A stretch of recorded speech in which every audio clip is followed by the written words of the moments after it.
Hello, ladies and gentlemen. This is Carmine Sabia for Explain America.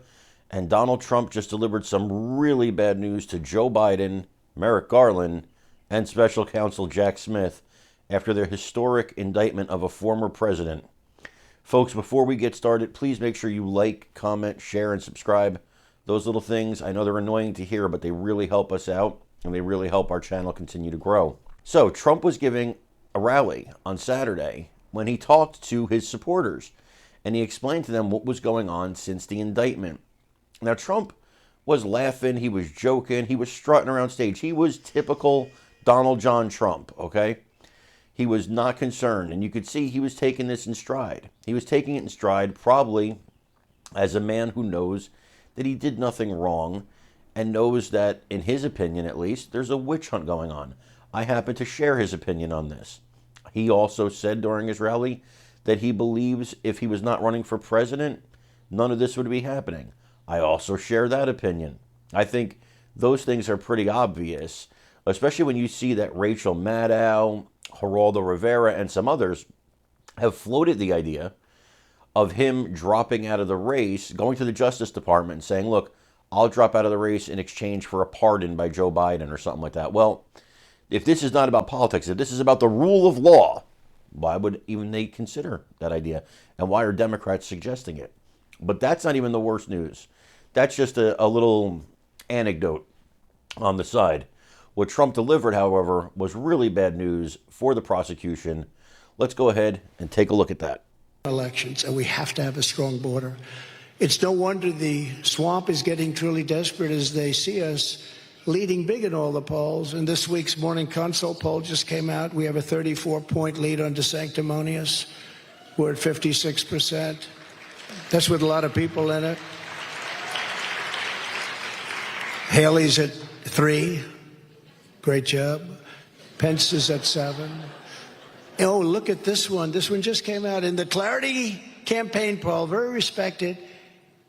We're leading by 56 points. That doesn't mean we have 56. That means we're leading Ron DeSanctimonious by 56. 69% for Trump, 13% for DeSantis, and Pence has 6. You know, once you get used to saying DeSantis, it's hard to say DeSantis. I was actually being interviewed, and I was trying to be serious, and I called him DeSantis. I said, that's not good. But he's changing his name. You know, now it's DeSantis.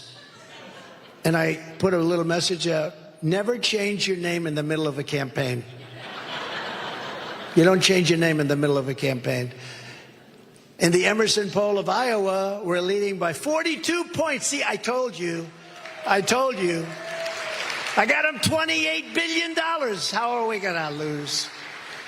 That's a big lead in Iowa. We're going to do great in Iowa. We've always done great in Iowa. And we're leading Biden by a lot in the recent Fabrizio swing state poll of Arizona, Georgia, Michigan, Pennsylvania, Wisconsin. We're at almost 50% of the vote already. And we're leading Biden by 5, which is a shocking, you know, you would think you'd be leading him by 40.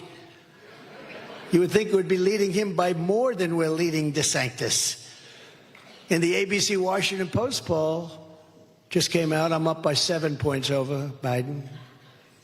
And the new poll from Democracy Institute, very respected, shows that I'm the only candidate that beats crooked Joe Biden. And DeSantis is losing to him by a lot. With each passing day, more Americans are joining our patriotic movement. We are having unbelievable... His poll numbers have increased since the indictment. This is the kind of backfire that some in the media who hate Trump were talking about possibly happening. Well, it's happened. I think people are smart enough to know when they see a weaponization of the Justice Department and a weaponization of the supposed rule of law that seems to govern everybody but doesn't govern anybody unless their name is Donald Trump. When you watch Joe Biden, Mike Pence, Hillary Clinton, and countless others get slaps on the wrist for the same thing they want to give President Trump, over 500 years in prison for. Yeah, that's the maximum sentence, over 500 years for all the charges if he were to get the maximum on all of them. It's absolute insanity. But the American people see it for what it is, and they're going to fight back at the ballot box. Folks, I want to thank you again for watching us here today. I'm Carmine Sabia. This is Explain America. Please remember to like, comment, share, and subscribe. We love you guys. God bless you. Take care, everybody.